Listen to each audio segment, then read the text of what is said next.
country kitchen today, but today we did learn some important recipes that relate to the law and agriculture. As you can see, this is the Ohio Department of Agriculture. We're in the foyer, and today we were here for a special program presented by the Ohio Agri Women. It was titled The Law and You, an Agriculture Perspective. Lots of great speakers, but one of the greatest was Pat Leimbach, and she's here with me today. Just a little bit of a preview of her tells you that she's been doing this for years and years. She has brought great humor to Ohio women and women nationwide about agriculture and some of the things that we have done over the years that have made us a vital part of that. So, Pat, how many years have you been speaking to people across the nation about agriculture and women? I've been at it for about 35 years now. Seems like only yesterday that I began.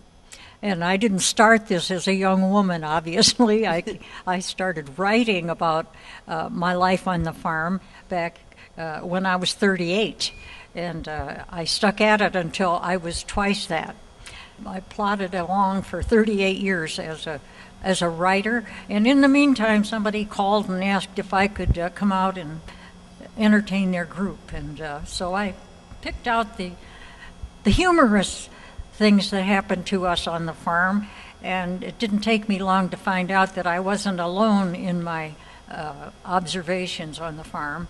I quickly found that other farm women have the same frustrations and calamities that I do. But truly, you speak to 3 generations of women who have been working the farm, and then some of them working off the farm back to the farm. And not only did you speak, but you've also written some books based on your personal experiences, haven't you? Yes.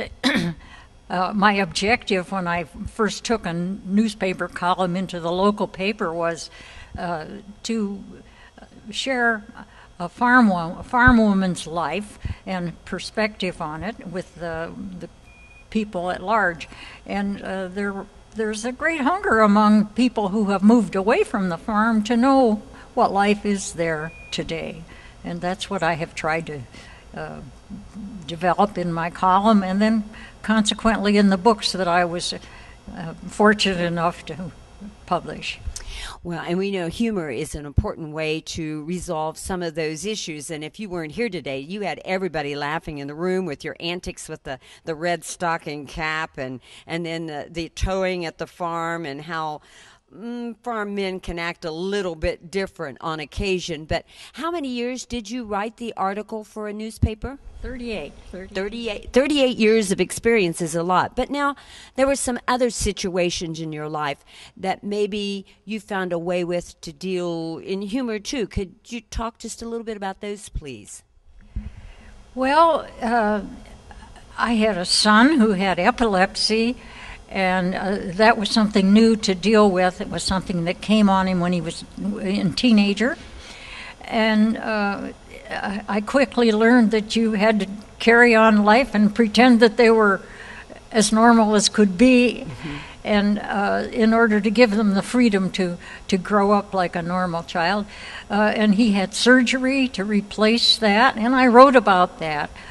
We lost one of our 3 sons when he was the first of his senior year at Ohio State, and that was a very tragic thing.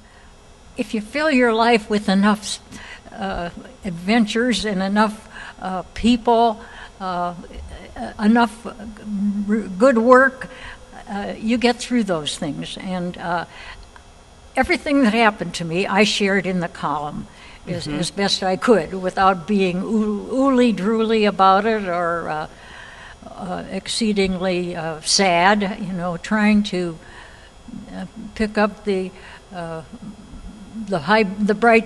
bright sides of everything.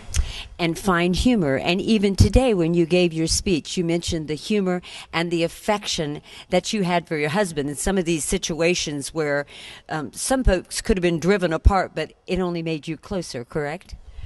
Right. It was always a mystery to me that when a child dies in a family, the couple often split, and it was just the opposite. It drew us together much more.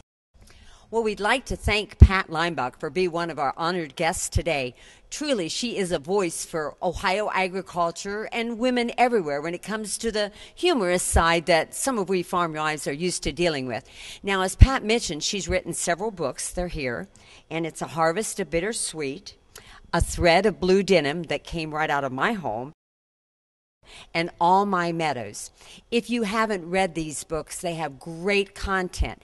Now, they're not as available as we sometimes found them to be, but they're in a lot of public libraries in the state of Ohio, or else you can just email us at Down the Road, and we'll be glad to help you find the information to locate the books.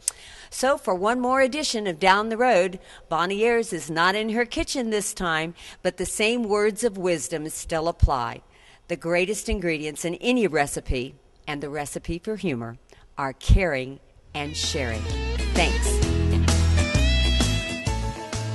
Down the Road is brought to you in part by Prince Agra, makers of Omnigen AF, advancing animal nutrition for healthy animals, and Woodruff Enterprise of Springfield, Ohio.